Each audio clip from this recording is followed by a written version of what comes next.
بسم الله الرحمن الرحيم. أرأيت الذي يكذب بالدين فذلك الذي يدع اليتيم ولا يحض على طعام المسكين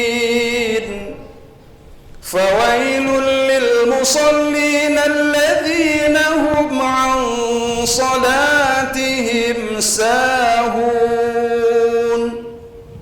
الذين هم يراءون ويمنعون الماعون. بسم الله الرحمن الرحيم. قل هو الله أحد الله الصمد لم يلد ولم يولد ولم يكن له كفوا